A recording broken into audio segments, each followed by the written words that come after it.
A long and cold, uncomfortable night is what is promised to the hundreds of pupils and students and teachers who are spending the night at various bus termini across the country as they look to report to schools for term 1. Now, many more were forced to return home earlier in the day due to lack of public service vehicles to take them to school. Seth Olale takes us to the stations of back-to-school frustrations.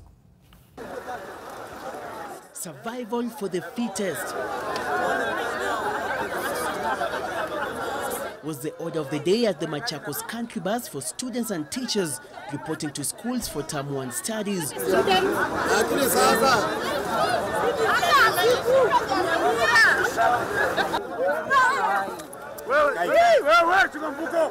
Fielding Award, a Form 3 student at Dede Girls High School, was among students caught in the melee and had to literally wrestle with adults.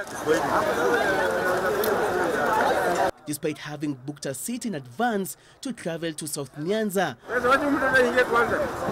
While Award was fortunate to grab a seat, her fellow student was unlucky and had to return home with her father until tomorrow, when she will once again try her luck. Award failed to find a seat on Tuesday. Hata ningefaa kwenda on Monday usiku lakini hakukuwa na space. Hata jana nilifaa kwenda usiku lakini pia sikupata nafasi. Award now fears that she will miss the opening week exams scheduled to start on Thursday, since the bus will have to stop somewhere once it gets to 7 p.m. and embark on the journey to Western Kenya at the required time early Thursday. Itabidi tu nikae kwa gari hadi ianze kushavel kisha asubuhi ndio nifike kisha mchana.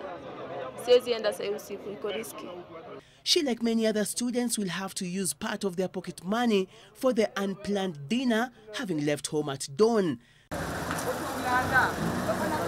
There was consolation for traveling students at the Nairobi Easy Coach Bus Terminal, as the management gave priority to uniformed students. Yes, it was back to school. We had arranged for back to school. And you'll find that there are also parents who booked. But we are trying to plead with the parents to leave children to go to school first. That is why we have planned for the children to go to school.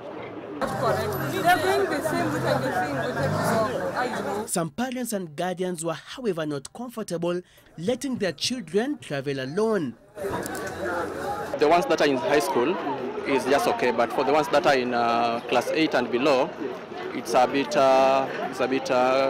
worrying. Students from different schools complained of waiting for close to 8 hours to board buses. Today we got here at like 6 and we've been here for the past like 10 hours or so, just waiting for a vehicle that was supposed to reach at 8. We don't know what's happening, people are not communicating, and we are still asking why. Where is the government? Why are they doing this? I came here 7, I'm still here. It's like these guys don't know Migori route. They only talk about Bondo, Siaya, Kisumu. We are not known. Kanga is stranded here, Kadika, we are only 3 girls here. Government having to ban the night travels. So it has brought a lot of confusion in the travel industry. That's why we are stranded. Because our school is in Migori, right now we are still in Nairobi and it's at 4. So probably we don't know when we are going to reach there and we're still here. By the time we left the station at 4 p.m., some were still hopeful of traveling before night. The script was repeated in Kisumu and Bungoma, where passengers were left stranded at the main bus terminal.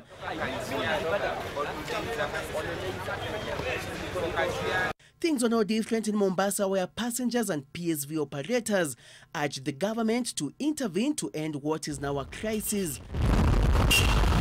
Students, teachers and parents warn that if the situation does not improve in the coming days, then it might affect the academic performance for this term. Seth Olale, NTV, Nairobi.